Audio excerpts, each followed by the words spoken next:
The Angry Video Game Nerd is an online video game review show that first popped up online in 2004.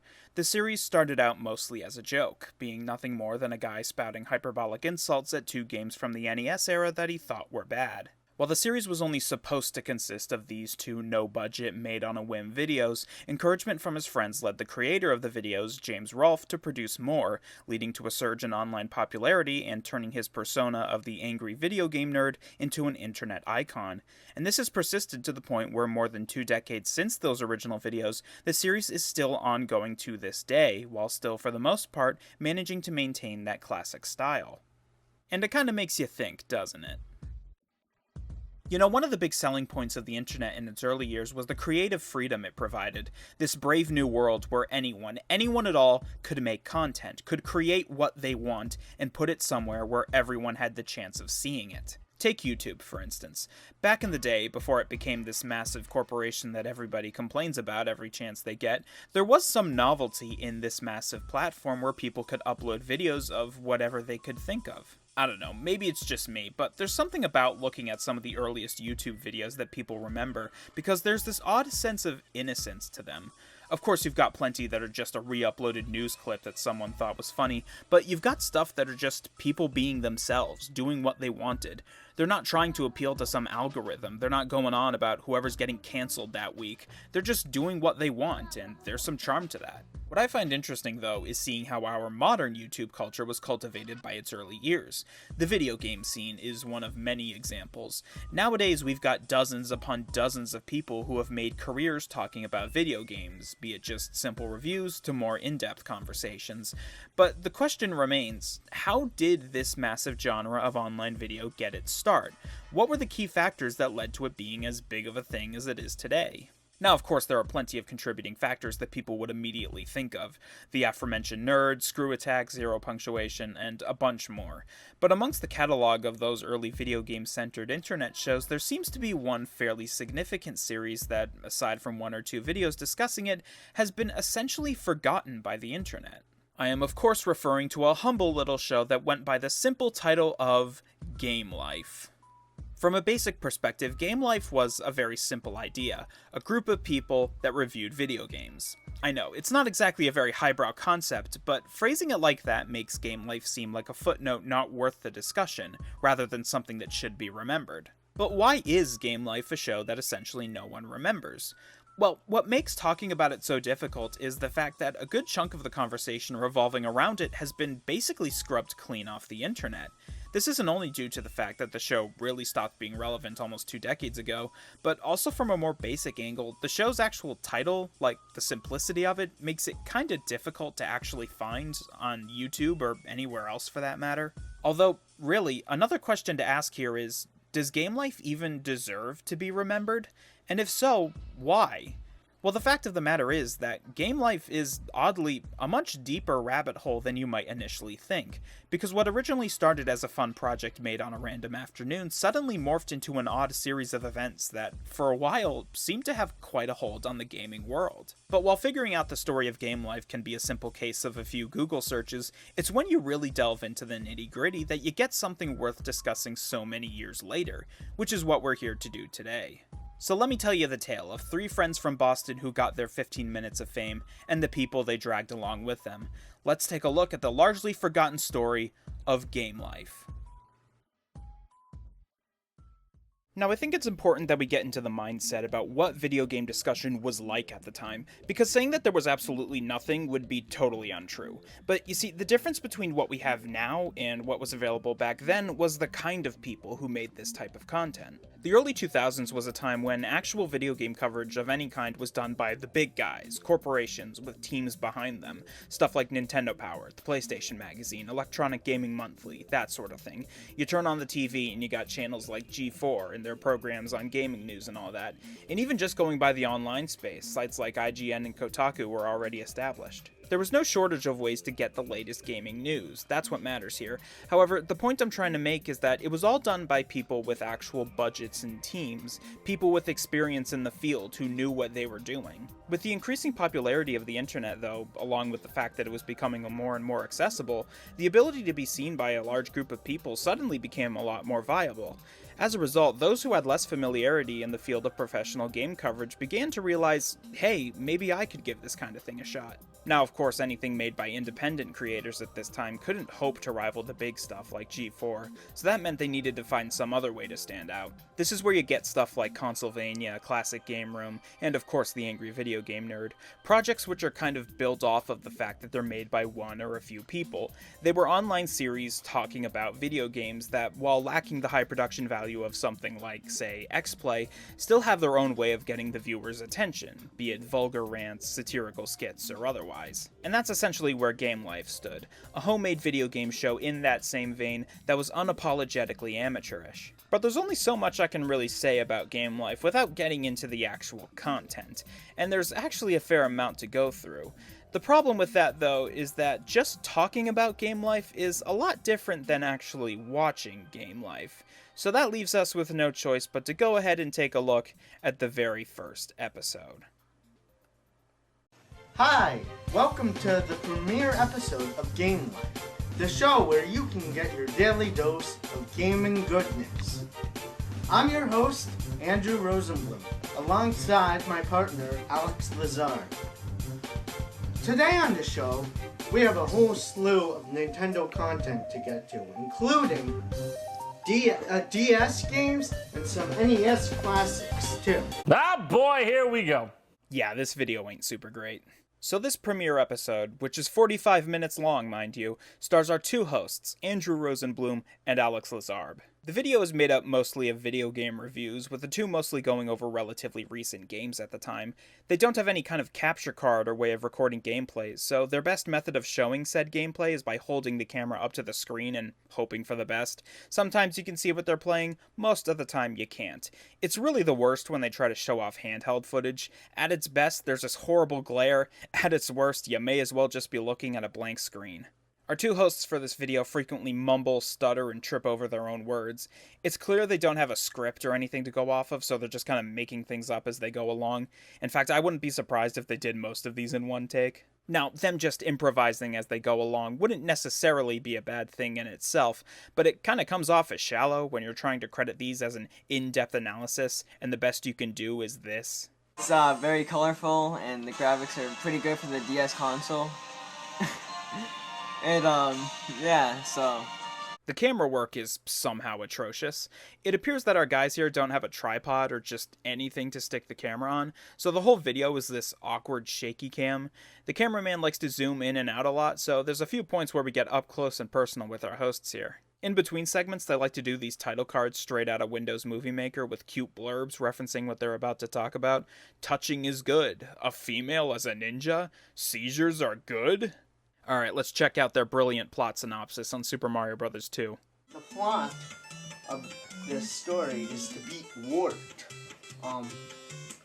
This big guy, green guy. Mario thinks he's basically dreaming, but I don't know, it's a really weird story. Absolute poetry. Finally, at the 40-minute mark, the video ends with Andrew and Alex teasing the content for the next video. Oh, what's this? The PlayStation 2 controller? And a Mega Man game? What does this all mean? Find out next time on... GameLife! And yeah, that's the first episode of GameLife. Now, going over this whole video, you might be thinking, really? This is it? And yeah, I won't lie, it's not a very good video. But I think the reason it got so much attention back in the day was because it wasn't a very good video. Now, I mean that in two different ways. On the one hand, yeah, someone makes a bad video, people clown on it, and it gets attention because everyone is making fun of it. That's just how this stuff goes. On the other hand, though, there's something kinda charming about how bad it is. You gotta remember, this is well before the time when there were 5 billion channels just like this on the internet. This was before the concept of sitting in front of a camera and talking about video games was proven to be a successful internet archetype. And I think it's because of the fact that it was just 3 guys in a basement with no budget trying to do the kind of things you'd see on G4 back in the day that kinda made people like it a bit. There's a sense in here of it just being a group of friends screwing around. And I'll be honest, this looks like the kind of thing I would have done with my friends back in middle school, so I can't be too mean. Okay, let's check out some of the comments here. I want to see what people thought about this back in the day. Who the fire truck are these people, and why should I let them tell me anything about video games? They have a nice idea, but they're boring to watch. First, hold the camera still. Second, learn how to speak, both of you. Third, pay someone else to host your show. This is painful to watch. You guys are pathetic. Wow, these scrubs need to get laid. Especially that fat— wow, okay, these are just mean. Okay, to be fair, there are about as many encouraging comments as there are negative, which is good. You know, you can see that there were definitely some people who found this entertaining, and they must have enjoyed filming it to some extent because they eventually made a second episode. Now, I think it's important to mention here that when it comes to the exact upload dates for the early videos at least, I couldn't really find definitive answers. From what I can tell, GameLife was made at a time before YouTube became the de facto video website, so the early episodes were instead uploaded to Google Video, which was basically Google's big video site before they just bought YouTube entirely. From the look of things, it seems that YouTube became the main site for hosting GameLife starting with episode 5, as the first 4 are all uploaded out of order, probably because they were just taken from the site they were on before. But looking back at this one video, and with no knowledge of what came after, you might just assume this to be some dumb video that a group of friends made for fun one day. And to that I say, you have no idea what's about to happen. Now, I have to stress again that much of the online discourse surrounding GameLife basically doesn't exist anymore, so much of what I'm going to say here is mostly based on assumption, but from what I could find while researching, it would appear that, quality aside, the first episode of GameLife gained a bit of traction, and maybe it was because of the attention, but episode 2 would have quite a bit of improvements over its predecessor. Just from this first shot, you can already tell that they're trying to make things look a little more professional. First of all, the camera is finally sitting on something that keeps it from moving all around the place. Gameplay footage is a lot better, as while it is still just the camera placed in front of the screen, you can actually tell what the hell you're looking at. Second off, it sounds like the hosts have an actual script to follow, or at the very least thought about what they wanted to say before they started filming, as they aren't slurring their words as often as they did previously. Mario and his friends are back for some more kart racing action. In the newest installment to the Mario Kart series, Mario Kart DS, for the Nintendo DS handheld. Delivery still isn't great, but baby steps, am I right? But the biggest shakeup compared to episode 1 is how the hosts were handled. Andrew and Alex are still our primary presenters, but now the cameraman, Dave Cohen, joins them as a third on-screen host. These three end up basically being, for lack of a better term, the main characters of GameLife throughout its run. The Top Gear trio of the gaming world, if you will. Oh, that's so stupid, I'm keeping it. But the additions to the main cast don't just end there, as joining the GameLife crew are 2 guest reviewers who each get their own individual segments. The first newcomer we see is Melissa, no last name given, getting her own 2-minute bit, and then we have Jeff Mendocino, who gets his own later on. Both of these segments are largely the same as the ones done by the main 3. Melissa and Jeff review games of their own while each incorporating their own style to it. Melissa's segment, where she reviews Super Princess Peach, is fairly well composed. It's structured largely the same as the ones that have our main 3 hosts, albeit with a slightly more professional quality to it. Unfortunately, though, it shares a few of the same problems. Towards the middle bit, I don't know, it sounds like she was just kind of going off the cuff here, so there's a lot of awkward pauses and ums left in. Super Princess Peach is like Super Mario 2 or Yoshi's Island or any of your old Super Mario Brothers favorites. And you run around on 8 areas, 6 stages each, and you collect puzzle pieces and coins and break blocks and try to find all the missing toads and eventually free Mario. Jeff's segment, on the other hand, where he reviews Halo 2 is, well... Yellow, yeah, I just ran that over. Ow, nigga! I don't need no teammates, son. I'm good enough myself. Is it bad that this is my favorite part of the video? I don't know, maybe it's the bad camera quality and scuffed audio mixed with Jeff's crazed ramblings, but there's just something about this segment that made me laugh like crazy when I first saw it. Mario Kart sucks! All that said though, episode 2, despite the significant improvements, still has a few problems. For example, the background music back in episode 1 was a little loud sometimes, but I didn't comment on it because it really wasn't that bad. Here though, the music is a whole lot worse, and there are occasional points where I just straight up can't tell what they're saying. Change the guitar, look for the notes. You can unlock songs from indie rock bands, you can unlock characters, and you can unlock guitars. Episode 2 ends with Andrew and Alex commenting on how Dave has apparently just, vanished or something, and that we can find out where he went on the next episode. So how's that for a cliffhanger? And then there's this awkward 10 or so seconds where the two don't say anything and just kind of stare at each other like they suddenly started questioning how the hell they got to this point. I looked at the comments for this video as well, because I am genuinely curious to see how people thought about this show at the time, but in contrast to episode 1, there's a lot more negative comments here than there are positive. I mean, there's still some that seem to find it enjoyable, but a lot of them are just dunking all over it. Regardless of whether it was positive or negative attention, though, GameLife was still getting noticed, and the increasing awareness of the show is very evident in episode 2. For example, those two guest reviewers, Melissa and Jeff. You might be wondering where these two seemingly random people came from, and why they're suddenly just showing up here when they weren't in episode 1. Well, from what I can tell, once the first episode of GameLife started getting passed around and got popular, people started sending in audition tapes, in a sense, to try and get a spot on the show. Melissa and Jeff were two of those people, and happened to be the only ones to get relatively permanent places on GameLife. Another sign of their increasing fame was the fact that they had their own website, which you can see that they advertise on the top of the screen there. I tried to search up that link, but all it does nowadays is take you to some Roblox website, I think. I don't know what this is. I did try to look up the URL on the Wayback Machine, and I got a few results. The earliest date I could find was 2006, so this must be what the website looked like around the time. Wait, hold on, they had a podcast? Okay, so from the look of it, the podcast just seems to be versions of each episode that were made to just be listened to. Like, they aren't their own original thing. I tried to find a way to download them, but it doesn't look like they're still accessible, so I'm just kind of going off what I can see here. I found the link to what seems to be forum pages that were active at some point, where people could discuss the show. None of these links actually work, so I can't see what anyone was saying, but hey, there are a good number of posts on these things, so they must have been fairly active.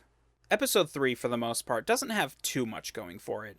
By that I mean there isn't as much of an upgrade between this one and the last one. That said, there are still a few things worth noting.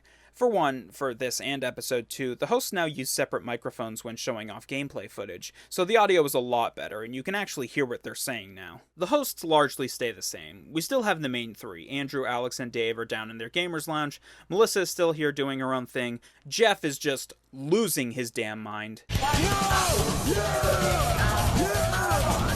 Really, the only thing worth noting comes at around the 8-minute mark, when this happens. Hey everyone, I'm Spider-Man, and I'm going to be reviewing Ultimate Spider-Man for the PlayStation 2. So yeah, I guess this Zealand, how am I supposed to say that? So yeah, I guess this Zealand guy acts as another guest host, and I presume he's one of the people who sent in an audition tape, like I mentioned earlier. As far as I can tell, we won't be seeing this guy again. He reviews Ultimate Spider-Man, wears a black suit Spider-Man costume, and that's all she wrote. This would end up being kind of a recurring thing for GameLife, where each episode would have some kind of guest reviewer who would get their own segment to do their own thing and show off their incredible on-screen charisma. Hello, I am Mr. Sampo, and today we will be learning how to fix your NES. That's right. But yeah, episode 3, in the grand scheme of things, isn't too remarkable. It's when we get to episodes 4 and beyond where things get significantly more interesting. Don't you go anywhere, because coming up on this G-Hole special for Gamers Week 2.0, we've got Tony Hawk, we've got Tokyo, and we've got totally amazing exclusives. Don't you go anywhere. I really don't want to understate how big GameLife was at its peak, and now's probably the best time to elaborate on just how much attention it received. I've mentioned a few times that GameLife was becoming a bit of a hit and gaining attention, and when I say this, I don't mean it was by just a bunch of randos on the internet. I mean like actual big-name publications like Electronic Gaming Monthly and The Phoenix were starting to recognize them. In one of the smaller examples of their newfound fame, GameLife was the subject of an EGM article published in the magazine's September 2006 issue. In this article, we get a good idea of the background into how things were going for the GameLife crew once their show started gaining traction, and their whole thought process going into it. It gives a good idea of how this whole thing worked. I like this image here that shows what kind of equipment they were working with, and I love how the writer refers to the show as proudly nerdy. So this was GameLife's big time in the spotlight, but magazine coverage wasn't the only significant attention it received. I can't find an exact timeline, but it seems that around the time episode 3 went up, I think, the guys at GameLife were approached by MTV of all channels, and were given the chance to provide small segments for an online show MTV had going at that point called The G-Hole. Unfortunately, like a lot of this kind of early content, the G-hole wasn't really archived all that well, and while you still can find some scraps of footage left over on YouTube, I couldn't find any of the bits that GameLife contributed. Now I know from a modern lens, this whole bit might sound absolutely ridiculous. Like, who looked at this and was like, oh yeah, let's get that on our big online show? But you need to keep in mind that this was 2006, a time well before content like this was a proven formula. Making something like this the way that the big guys do it was still a novel concept, so it kind of made sense to try and capitalize on it to some degree. But going back to Electronic Gaming Monthly, that magazine ended up being kind of a big contributor to the series for a bit there, as the subject of the 4th episode was E3, which EGM actually flew them out for, giving us our first real event episode of the bunch.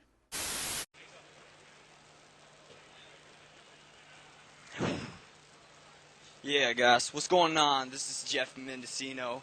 I am in Los Angeles E3 right now. My mom brought me to Disneyland, but I'm over here because I beat it all. So going off all the info I can gather, this seems to be one of, if not the only time, where the 5 hosts of GameLife were ever in the same place at the same time. Episode 4 is largely the gang's impression of then upcoming games that were shown off at the 2006 E3 presentation. We get to see the guys going around trying new games and hearing their thoughts on things, meaning we get to see that trademark GameLife awkwardness now in a public setting. Andrew, I gotta ask you, first question, how does this compare to the Xbox 360 version of the new Sonic the Hedgehog? Honestly, with the Silver the Hedgehog, Taking advantage of the fact that they're at a big thing like E3, there are a few scattered segments where the guys get to do quick interviews with, like, actual game developers. You know, guys from Rare and Midway, some of which look like they really don't want to be there. Well, the interviews are quick, at least. And hey, I guess it wouldn't be a proper GameLife episode if there weren't a few points where I couldn't tell what the hell they were saying.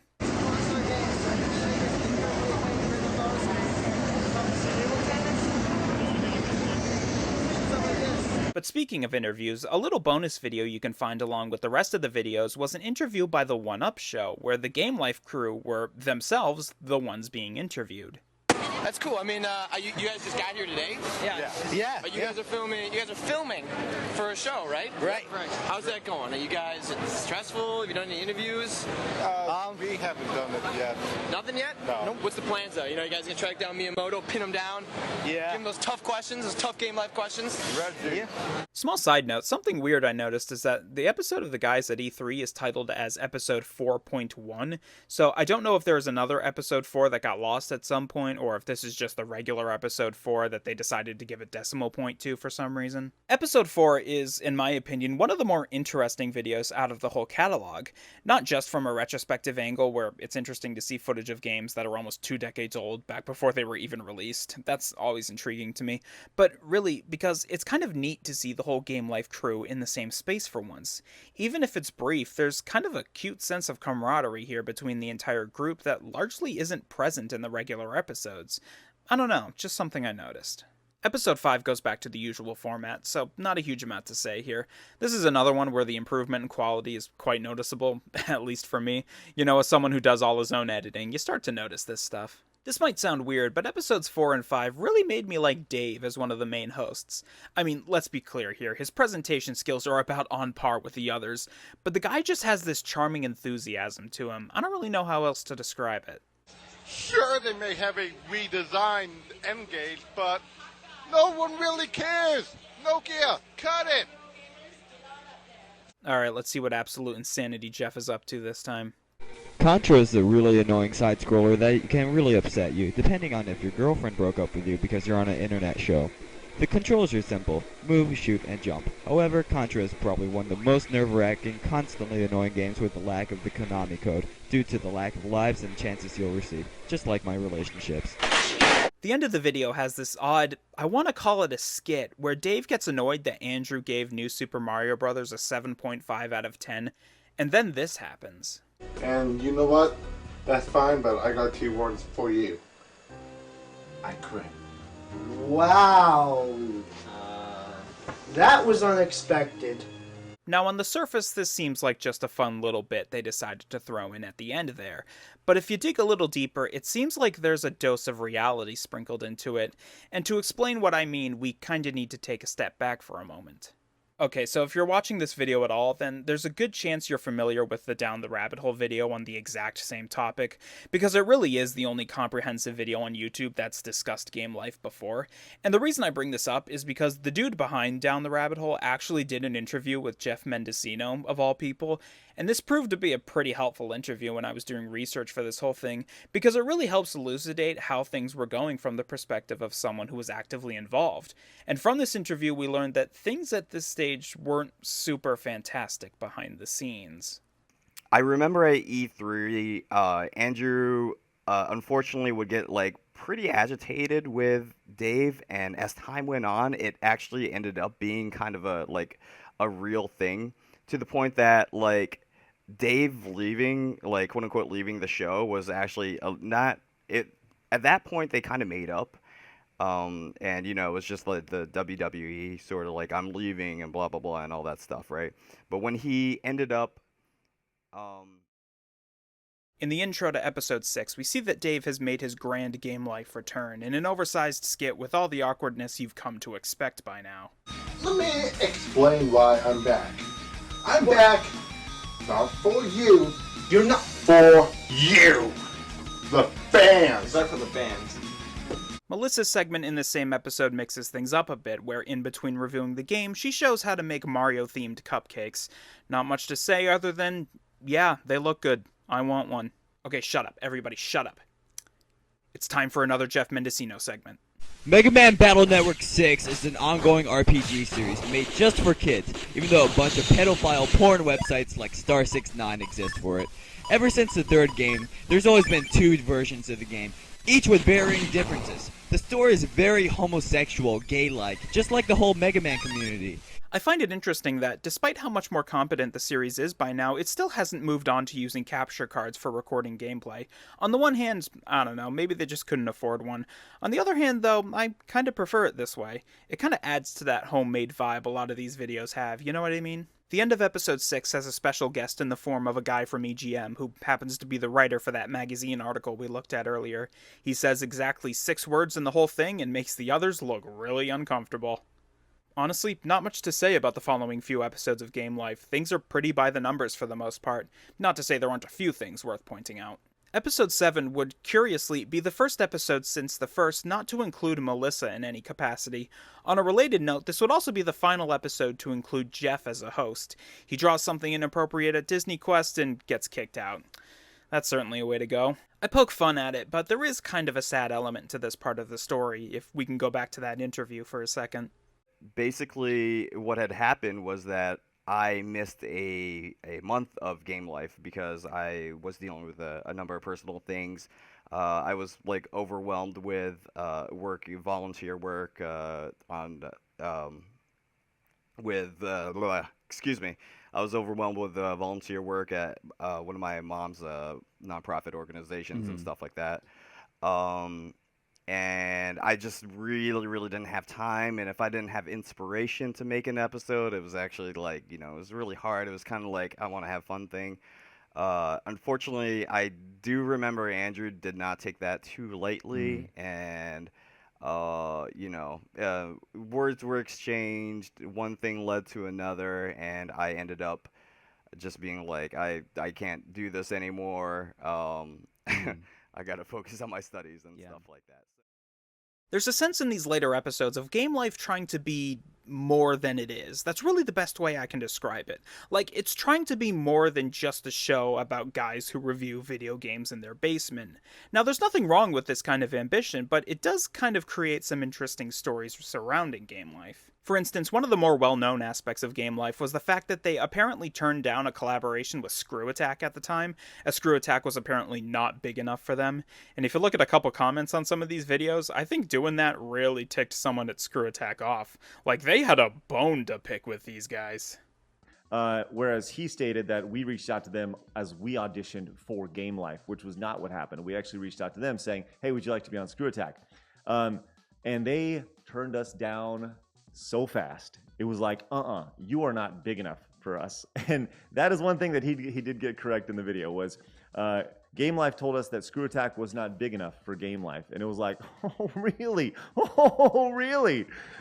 Which was amazing, amazing. And you know what? While we're at it, let's just get this part over with. I really didn't know where else to put this, but I feel it's worth discussing anyway. Let's talk about the woman.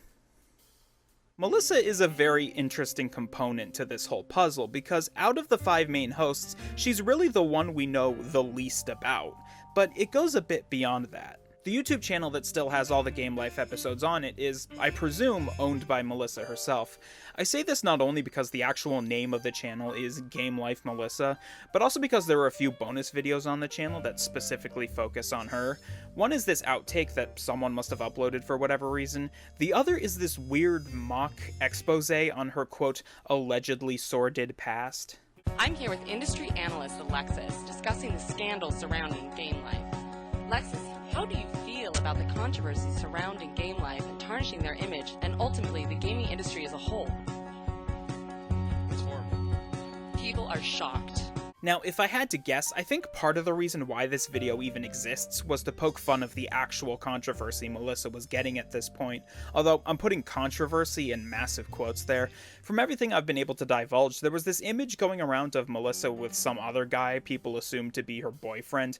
I don't know, and quite honestly, I don't care. This kind of stuff seemed to get a lot of people thinking that Melissa didn't really fit in with the energy of the other GameLife crew members, to the point where some theorized that she was only on the show at all to capitalize on the show's increasing attention and didn't actually care about video games, and this is such a dumb conversation. She clearly knows what she's talking about. She clearly has an interest in the hobby, alright? You don't just go on a big rant about the Japanese versions of Taiko Drum Master if you're just in it for the attention. You know what I mean? But the real fun is in the Japanese imports. Episodes 8 and 9 are fairly standard, all things considered. At this point, Melissa basically just says screw it, and for both episodes films herself buying a game and reviewing it on the fly. It's a fun idea. She gets Darth Vader to play Loco Roco, which is probably a sentence you didn't expect to hear today, so that's a thing. Episode 9 is a bit notable in that much of it is filmed in a different location than usual, while Andrew doesn't appear as much as he usually does. Nothing more to note, really, other than that. You can tell by now that things were kind of settling into a routine. The format of GameLife was becoming more concrete for the most part. And that brings us to episode 10, which I guess along with the E3 episode, can be considered the second big event episode. So here we are, episode 10, double digits. Episode 10 was filmed and released in November of 2006, a notable time as it was also the same month when both the Nintendo Wii and PlayStation 3 launched. As such, this episode has the GameLife crew covering both of the big launches, with Andrew, Alex, and Dave covering the Wii's New York release event, with Melissa all the way over in Los Angeles covering the PS3 launch. As I've said before with the E3 episode, there is a strange novelty to these types of videos, seeing all these people waiting for what was once a brand new, exciting thing, all of them completely unaware of what would happen afterwards. There's this moment where Melissa tries to interview some random guys waiting in the massive line for a PS3, and one of them does this. PS3, what's that? Did you have something to say? Yes, I do. Can I have your number? No. And yeah, that's basically gamers in a nutshell. The PS3 launch event is pretty clean, just your average news coverage, and I point this out only because it stands in stark contrast to the footage over on the guys' side. Seriously, I don't know what was going on here, but there was a litany of technical problems here. The microphones they're using are just terrible. There's almost always this static in the background whenever someone is talking. It keeps picking up the sound of wind, I think. The volume level gets so bad at a few points, you really can't hear what anybody is saying. What do you think of the Excite truck? What is he saying? It's good. Control? Huh? As you can see, there's a few points where the picture just looks like garbage. Like there's this weird gray filter over certain parts. Regardless, the video ends with the guys coming out of the Nintendo New York store, showing off their brand new Nintendo Wiis. And hey, new console, new games. That's gotta open the door up to a bunch of new stuff they can cover on the show. Anyways, that was the final episode of GameLife. Okay, I know that was a bit of a sudden transition, but I kinda did that on purpose, because I wanted to try and replicate the feel of how GameLife ended, because based on the episode we just went through, there really wasn't any reason to believe that GameLife was nearing its conclusion, simply because there was no intent for it to end. And this is where we officially enter the not fun part of the video, because the sad fact is that what ultimately brought about the end of GameLife is kind of a crappy situation, and it is, unfortunately, almost always a relevant discussion point when it comes to the rise and fall of GameLife. So things are gonna get kinda serious here for a bit, just because I kinda have to treat it that way. Okay, so, piecing everything together, it appears as though at some point during the 2006 school year, Andrew began dating a woman. However, it looks like this was a relationship that only lasted a short while, as the two of them would end things not too long into it.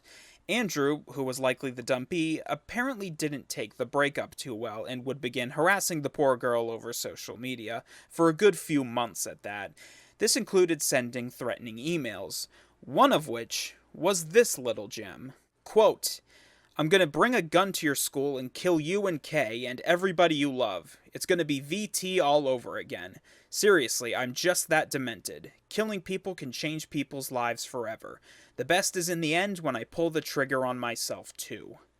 Now, what's important to keep in mind here is that this email was sent on April 16th, 2007, literally hours after the Virginia Tech school shooting, which, if you don't know, is considered one of the worst shootings in US history.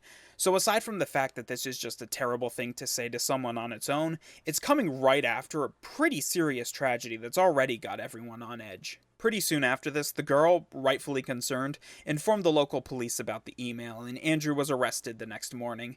He was taken in for psychiatric evaluation and appeared in court a few days later.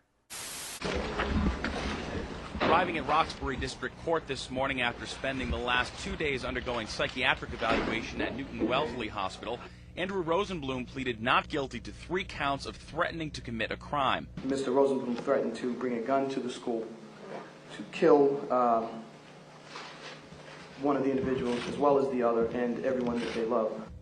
Prosecutors say Rosenblum, a 20-year-old currently on a semester break from Marist College, began sending those threatening instant messages late Monday night, just hours after the massacre at Virginia Tech. There are 2 individuals, Your Honor. One who has known Mr. Rosenblum for some time. They essentially had known each other since childhood. And another who had been in a recent dating relationship with Mr. Rosenblum. After his arraignment, Rosenblum's attorney said the threats were simply the actions of a young man who did not understand the power of his words. In the end, Andrew was released on a $50,000 bail, under the conditions that he be placed under house arrest with a monitoring bracelet and limited access to the internet. And just like that, GameLife was done. Naturally, once this whole situation went public, anybody associated with GameLife in any way immediately tried to distance themselves from the brand. In one of those articles reporting on all this, you can see a little addendum where MTV, frantically tried to let everyone know that they didn't own GameLife. We just distribute their content. We had nothing to do with this. Following the news, the 4 remaining hosts of GameLife would seemingly part ways. The very final piece of media to feature the GameLife brand at all was this small segment hosted by Melissa, and only Melissa, where she went around an event hosted by Rare showing off Viva Pinata and asking about the game, which was new at the time. Given the fact that it still advertises GameLife at the beginning, I don't know for sure if this was a bit that was meant to be in a future episode. The segment is said to be for Destructoid in the beginning as well, but I couldn't find it on the actual Destructoid website, no matter how deep I looked, so I'm not sure what exactly this was supposed to be. But yeah, that's the end of GameLife. It died not with a bang, but with an oddly colorful whimper. At the time of this video, it's been almost 20 years since the rise and fall of GameLife, and time hasn't been especially kind to it. As I've said multiple times throughout this video, conversation about it is fairly limited, and for the most part, it's completely faded into internet obscurity. If you search GameLife on YouTube, the first thing that pops up is that Down the Rabbit Hole video, but other than that and the actual show itself, there's basically nothing. Now, of course, we come to the big question. Where are they now? What happened to the GameLife crew once everything came crashing down? Well, for most of them, it's not easy to say. Out of the 5, Jeff Mendocino is the only one to have any kind of significant internet footprint post-GameLife. There was that interview I've gone back to a couple times, and he actually has his own YouTube channel he posts to every so often, so if you're curious as to what he's doing nowadays, there you go. You may have realized that Melissa was the only one to not divulge her surname, which honestly was a good idea on her part. As such, it's pretty difficult to find her online, though to be fair, I imagine that was probably the point. That EGM article lists her day job as a private gourmet chef, so maybe she's still doing that. I really can't say for certain. As for the main three, it does seem as though there was an attempt to continue GameLife in some form or another. One of the final posts to their website mentions the start of a new show Dave was attempting to get going. Whether or not anything actually came out of this, I can't find any traces of it, so probably not. Dave and Alex have seemingly vanished from the internet, or at least I couldn't find anything recent that proves they still have an online presence. As for Andrew, my search has proven slightly more fruitful, as I did find some things that prove the guy is still out there doing his own thing. The reason I'm not showing any of it is because I really don't think that I have any right to just divulge this random guy's internet presence, and besides, I think enough time has passed where none of the people who were involved with GameLife still deserve to be stuck with that baggage, you know what I mean? GameLife is a very interesting topic for me. On the one hand, it's this fascinating relic of a bygone era, a time when some random kid in their parents' basement can make a crappy video and suddenly go viral. Or, what counted as viral in the early 2000s. It's an example of how gaming was perceived and presented in a time before people tried to put their own spins on it, morphing their own content to fit their own personalities in a way that made each one unique and stand out. On the other hand, though, GameLife is a cautionary tale. The results of unfettered success and unchecked ambition resulting in a massive ego, which leads to the death of a project that could have turned into something. Whether or not you think GameLife was actually good, the improving quality proves that they were onto something. Alright, you don't just get recognized by a major gaming magazine if you don't have at least something going for you. I don't know, maybe I'm blowing things out of proportion here, but I do believe that GameLife had the potential to become something significant. But at the end of it all, it didn't really matter. Because in less than a year, GameLife had gone from moderate success to a fallen icon. It didn't matter what it could have been, what it might have grown to be, because all people could see now was the one mistake, the one bad move that doomed the whole thing. And in the intervening years, GameLife has become one of a million different stories lost in the folds of internet history. And it's a shame, because in and among the endless rambling, the crazed rants, and the awkward performances, there's something to be learned from all of it. GameLife cannot, it should not, be considered just another footnote in the story of online media, because at the end of the day, it's the perfect example of what happens when that brief moment of clout turns into something unrepairable. It really is like the old saying, they got their 15 minutes of fame, and then it was gone.